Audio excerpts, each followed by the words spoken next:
All right, so our study of First John now has us examining the person of the Antichrist and the principle of Antichrists, plural. First John 2:18 says, "Little children, it is the last time, and as you've heard that Antichrist shall come, even now are there many Antichrists, whereby we know that it is the last time."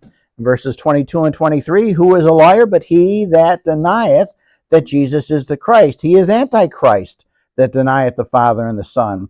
Whosoever denieth the Son, the same hath not the Father, but he that acknowledgeth the Son hath the Father also." So we've seen that the word Antichrist, it can refer to someone who is against Christ, someone who opposes Christ, or it can mean someone who seeks to replace Christ, a false Christ, a false representation of Christ. And the principle, the biblical fact that anyone who opposes Christ is called an Antichrist in John's epistle is why he says that there are many Antichrists that have already arisen since the Lord's first arrival. Because there has been and continues to be rampant opposition to Jesus Christ in this world, as well as false messiahs who claim to be the true Messiah. But the Bible's clear that one man will be the final Antichrist. He will appear in the future history of the world in a time which the Bible calls the tribulation. He will be a world ruler. And both the book of Daniel in the Old Testament and the book of 2 Thessalonians tell us that this final Antichrist is going to commit an act of apostasy so horrible it is called in the Bible the abomination of desolation. And 2 Thessalonians chapter 2, verse 4 describes what that Antichrist is going to do.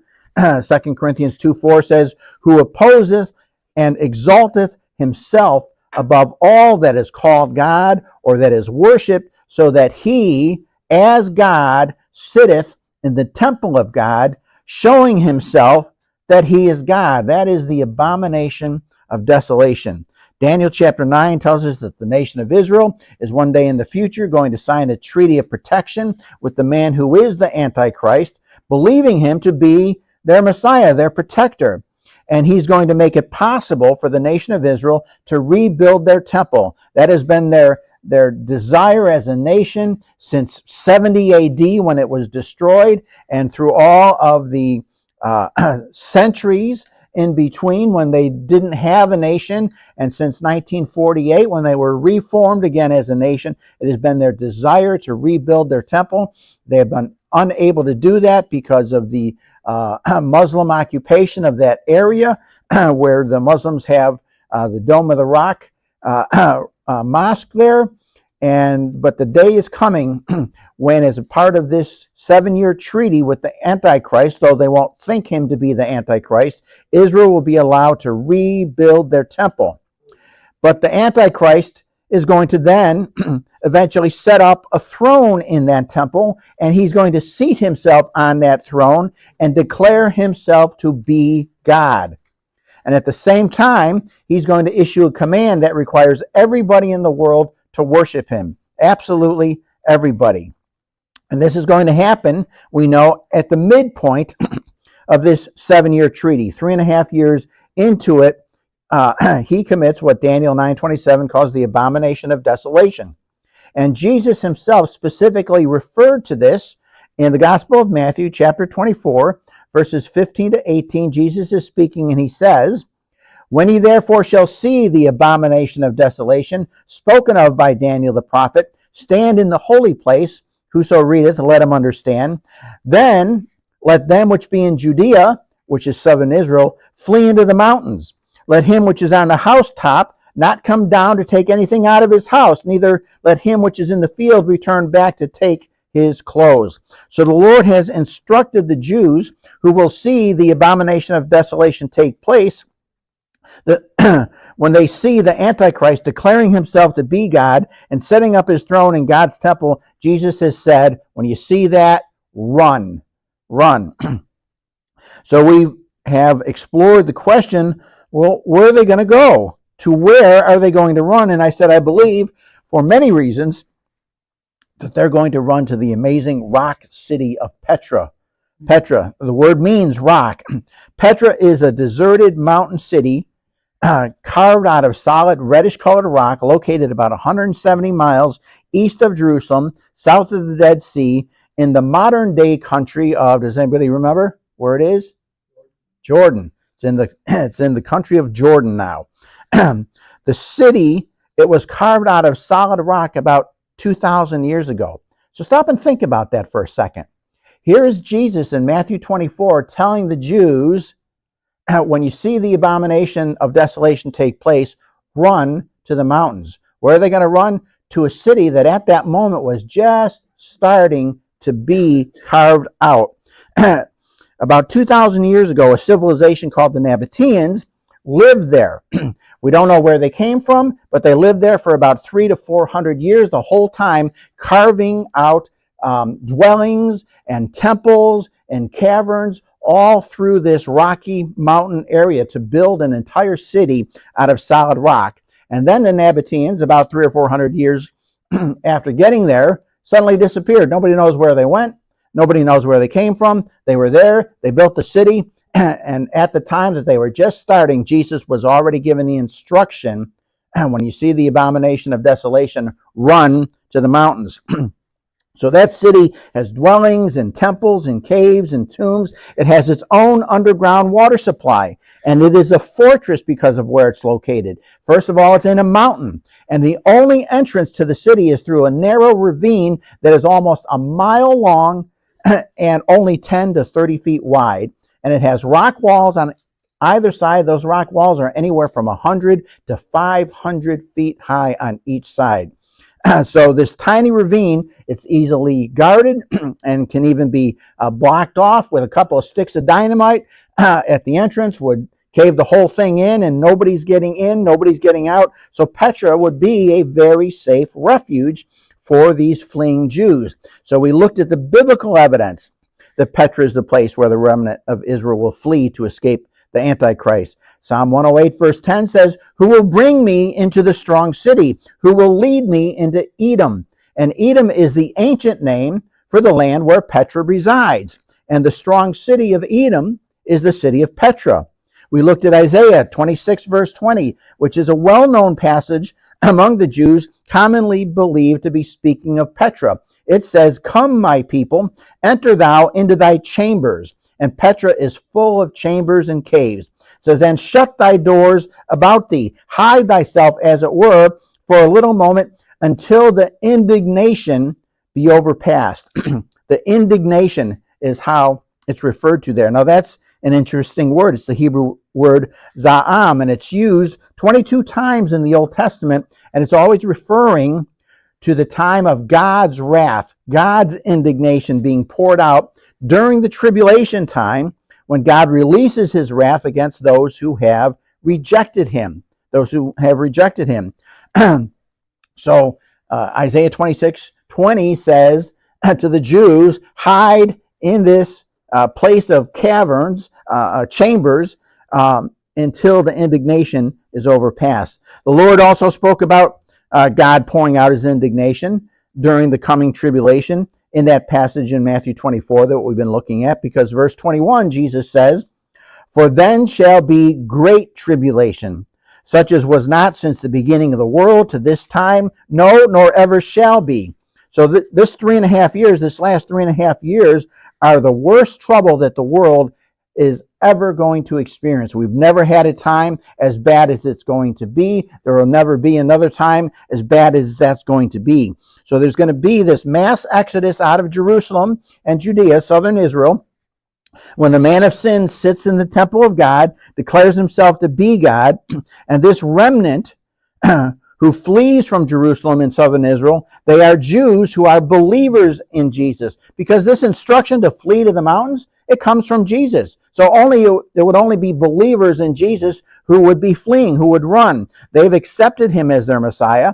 And we saw also that this great escape that we're talking about, it's also described in the book of Revelation, chapter 12, verses 13 to 18, which we're not going to read those verses again, but we learn there that when the Jews flee to Petra, the Antichrist is going to try to destroy them by sending some kind of flood after them. That's the word that's used. Whether it's a flood of water or a flood of soldiers, we just don't know. But we do know that God intervenes on their behalf and opens the earth to swallow up that flood, allowing the Jews to escape.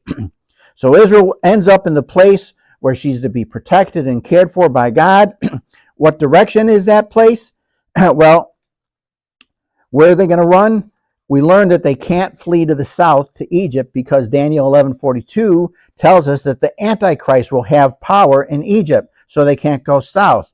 They can't go to the west because that's where the Mediterranean Sea is, and they can't go to the north to Lebanon or Syria or Turkey because the Bible tells us that there's going to be armies coming down towards Israel from there. So the only direction that this remnant can go is east into modern-day Jordan. Now, most Christians assume that the Antichrist is going to have control of the entire world. But that is not actually true. Daniel chapter 11, verses 40 and 41 says this, "And at the time of the end shall the king of the south push at him," speaking of the Antichrist, "and the king of the north shall come against him like a whirlwind with chariots and with horsemen and with many ships, and he shall enter into the countries and shall overflow and pass over. He shall enter also into the glorious land," talking of Israel, "and many countries shall be overthrown. But these shall escape out of his hand, even Edom and Moab and the chief of the children of Ammon." So the ancient lands of Edom and Moab and Ammon, they are all in the country which is now called Jordan. In fact, what is the capital city of Jordan? You know? Amman, Jordan, the chief of the city of Ammon. So Daniel is saying that the only country that's adjacent to the nation of Israel that's not going to be in the hands of the Antichrist at that time is the country of Jordan. So the only direction the remnant of Israel is going to be able to flee is into Jordan, to the east and a little bit south of Jerusalem. And the safest place for them to flee in the country of Jordan would be the rock city of Petra. We also looked at some other verses of Isaiah 63 that tells us when the Lord returns, he's going to break out his remnant of people who have been hidden away in their special hiding place, and he's going to lead them back to the city of Jerusalem, where he has conquered the Antichrist and his armies. But it all begins with, it's all triggered by this event, which Paul in 2 Thessalonians calls the falling away, that the tribulation can't come first until there's a falling away, which means this great apostasy perpetrated by the Antichrist. The falling away is the word apostasia, from which we get apostasy. So it is this apostasy by the Antichrist, mocking and blaspheming God by declaring himself to be God and commanding the whole world to worship him. And Christ says in Matthew 24, as we've read, when you see the Antichrist do this, you better run because the bloodshed is about to begin. There's another fascinating view of the Antichrist in the 13th chapter of the book of Revelation, if you'd like to look there. In Revelation chapter 13, it's discussing the Antichrist. And it was John who introduced the word Antichrist to us in his epistle of 1 John. He's the one who uses that word. And we learn more about this coming Antichrist when John received the visions that he got in the book of Revelation, particularly in chapter 13. And in the vision that John has here, the Antichrist appears as a beast. In the vision, John stood on the sand of the seashore. John writes in verse 1, says, "And I stood upon the sand of the sea and saw a beast rise up out of the sea." Now, this beast has a very strange appearance. It says, "having 7 heads and 10 horns, and upon his horns 10 crowns, and upon his heads the name of blasphemy." So the Antichrist comes from the raging sea, which means the mass of humanity. He comes from the nations. And out of them comes this beast. And he is a frightening figure, to be sure, a treacherous, deadly figure with crowns and horns and heads, and each of them with the name of blasphemy, describing the features and the aspects of this wicked and this wretched ruler. Horns in the Bible denote power. Crowns denote dominion. So he is the ruler of the world. this ultimate ruler, and he's he's identified not only with all the heads and the horns and the crowns and the blasphemies, but he has great strength as well. He's pictured in verse 2 like a leopard and like a bear and like a lion. It says, and the beast which I saw was like unto a leopard, and his feet were as the feet of a bear, and his mouth as the mouth of a lion. And the dragon gave him his power and his seat and great authority. Well, back in the Old Testament, in the book of Daniel, in the 7th chapter, verses 3 to 8 of Daniel 7, the Antichrist is described there. And again, he's compared to animals. He's compared to a leopard and a bear and a lion, just like in Revelation 13. And in verse 7 of Daniel chapter 7, it says, a fourth beast, dreadful and terrible and strong exceedingly, it had great iron teeth. It devoured and brake in pieces and stamped the residue with the feet of it. It was diverse from all the beasts that were before it, and it had 10 horns. So this is the beast that John then describes in Revelation 13 as a dragon. So we know that the Antichrist, he revives the old Roman Empire, and he pulls together a unified Europe. And we see already all the pieces of that falling into place with the European Union. It's already going on. And he causes the whole world to have to worship him. Revelation 13 verse 3 continues, he says, and I saw one of his heads, speaking of this dragon, as it were wounded to death, and his deadly wound was healed, and all the world wondered after the beast. Now, many people believe that this verse speaks of an assassination attempt on the Antichrist. In fact, it even goes on to say in verse 14 that it's going to be from a sword. But it uses some words there that indicate that it may not be a successful assassination attempt to the extent that he actually literally dies, because it uses the words as it were wounded to death. So I don't believe that he will literally die, although the world may really believe that he does. In any event, this supposed death and resurrection will cause the world to wonder after him. So whether he dies literally or not, the world will be amazed at this feat where he appears to die and then miraculously, so to speak, is healed and able to resume the leadership of the world. It would figure that the Antichrist would at least have his own fake death and resurrection. The whole world is so amazed that they follow this beast. The Bible says that they worship the dragon. And so he literally leads them into Satan worship. Revelation 13:4 says, and they worshiped the dragon, which gave power unto the beast. And they worshiped the beast, saying, who is like unto the beast? Who is able to make war with him? So literally everybody falls down to him. He goes into the temple of God. He sets himself up as God. And he goes after anybody who won't worship him, beginning with the Jews. And he's going to massacre them. They will believe him to be their Messiah. He's going to turn out to be their executioner. So the whole world is going to roll over under the power of this man and is going to follow after him, and they're going to worship him. They're going to worship the devil himself. That's why when this happens, when he demands to be worshiped, the world's not going to rebel against that. They're going to fall right in line and worship him.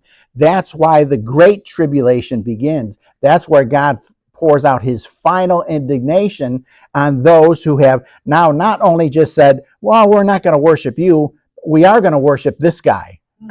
And so the great indignation that God experiences, that triggers God pouring out his final judgment in 3.5 years.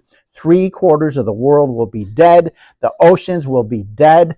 They will be blood. All the green grass will be burnt up. The cities of the world will be in rubble. There has never been anything like it.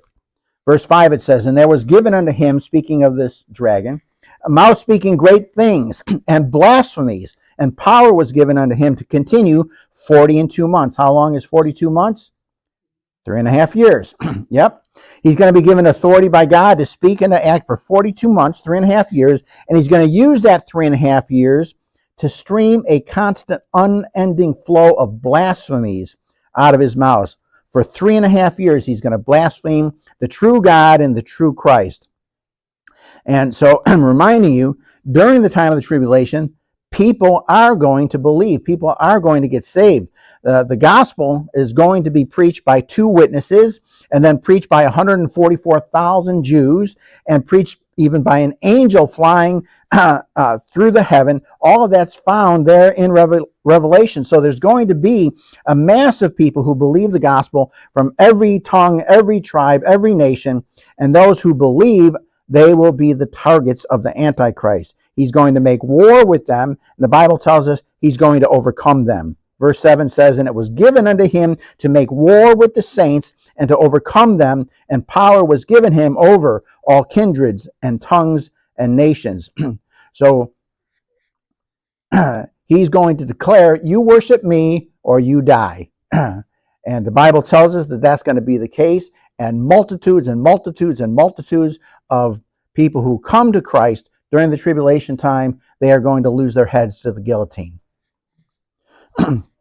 The Antichrist is going to be given authority over every tribe and people, tongue and nation. This authority is given to him by God. God is going to give him the authority to be God's instrument of judgment. Verse 8 says, "And all that dwell on the earth shall worship him, whose names are not written in the book of life of the Lamb slain from the foundation of the world." So if you're not one of the lambs, you will wind up worshiping the Antichrist. The whole world is going to follow him. So this powerful, this final Antichrist, this horrible creature who will be energized and empowered and indwelt by Satan himself, he turns the whole world into Satan worshipers. He tries to massacre the Jews, but God protects his remnant. Then he goes after the saints, the Gentiles who come to faith in Christ during the tribulation time, and many, many, many of them are going to be martyred. So if you read the 6th chapter of the book of Revelation, you find there the martyrs who have been slaughtered during the tribulation time, and they're described as being under the altar. Well, the martyrs placed under the altar in God's temple in heaven indicates that they have sacrificed their lives as an act of worship to God, because in Exodus chapter 29, verse 12, it instructed the Old Testament priests to pour out the blood of a sacrificial bull at the base of the altar.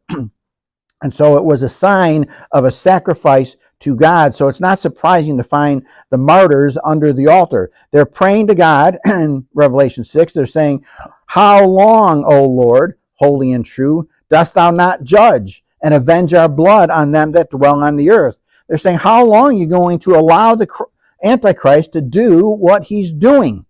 So we'll see that the Antichrist is allowed to make war with the saints and to overcome them, to kill them. And so that's another insight into this abominable man who is coming. If you look back at 2 Thessalonians, because I want to point out one more thing from that section, I want you to notice that down in verse 5 of 2 Thessalonians chapter 2, Paul picks up the same theme that John had picked up when he says, "Remember ye not that when I was with you, I told you these things." I want you to see that from the start of the church, it appears that information about the Antichrist and about the last times was considered to be really important information in the 1st century AD. From the very start of Paul's ministry to the Thessalonians, he was telling people about the Antichrist. And Paul's very first writings, the first letters that he wrote to the Thessalonians. But from the very outset, even before he wrote about the Antichrist, he was already telling people about the Antichrist. And this is where world history is going, folks. This is what's happening right now in this world. This is the direction that everything is streaming towards. The Messiah came, Jesus came the first time, and since then the spirit of Antichrist is already at work in the world. It's going to culminate in a final Antichrist. So Paul says, "Remember ye not that when I was with you I told you these things?" He's saying it's going to come. He's going to come. He is coming. He will be here. He's on his way. And that was almost 2,000 years ago. So we're 2,000 years closer to him being here.